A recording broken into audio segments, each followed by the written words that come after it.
Assalamu alaikum. Welcome back to RFC School of English Grammar. I hope you're all doing great and fine by the grace of Almighty Allah.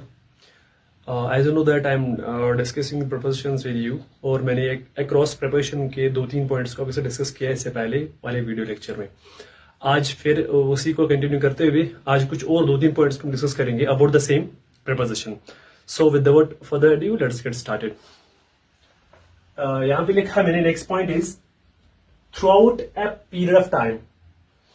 हम across वहां पे use करेंगे जहां पे हमें क्या express किया जा रहा हो, जहां पे through out a period of मतलब एक लंबे समय की बात हो रही हो, उसको एक्सप्रेस करने के लिए हम क्या यूज करते हैं अक्रॉस। मतलब कोई चीज बहुत देर तक चली हो तो वही वो एक पीरियड ऑफ टाइम, उस चीज को एक्सप्रेस करने के लिए हम अक्रॉस का इस्तेमाल करते हैं। For example, sales remain high across the year. Across the year तो एक पीरियड ऑफ टाइम सेल्स की जो रेट है वो बहुत ज्यादा ऊपर रही पूरे साल भर। तो ये पूरे साल भर की बात जो हो रही है एक पीरियड ऑफ टाइम है, तो उसी चीज को एक्सप्रेस करने के लिए हम अक्रॉस का इस्तेमाल करते हैं। Next point is in different parts of direction. जब कोई चीज फैला हुआ हो अलग अलग डायरेक्शंस में, अलग अलग हिस्सों में, उस टाइम अक्रॉस का इस्तेमाल करते हैं। जैसे papers were scattered across the floor. ठीक है, तो पेपर जो थे वो फैले हुए थे किस पे, फर्श पे।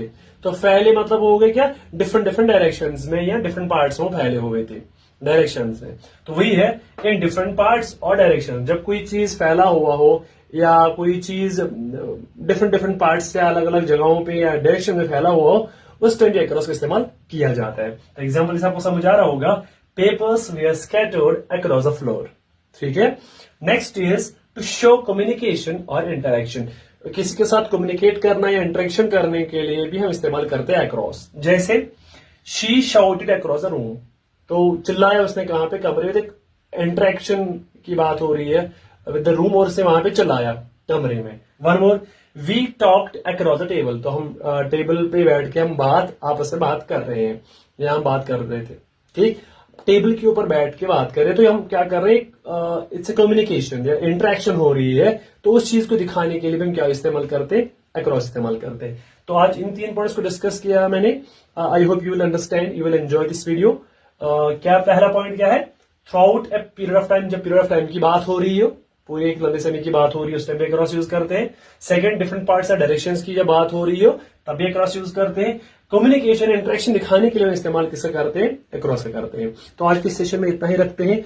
I hope you will understand this video. कहीं भी कोई कंफ्यूजन होगा, कहीं भी मुझे इंप्रूवमेंट करने की जरूरत है, do let me know in the comments. Feel free to contact me. I will obviously मैं अपने आप में इंप्रूवमेंट लाने की कोशिश करूंगा कि हर कोई परफेक्ट नहीं होता है। तो आज के सेशन में इतना ही रखते हैं। बस आपका प्यार चाहिए, आपकी सपोर्ट की जरूरत है। Thanks for watching the video. Do like, share, follow my page as well as my YouTube channel.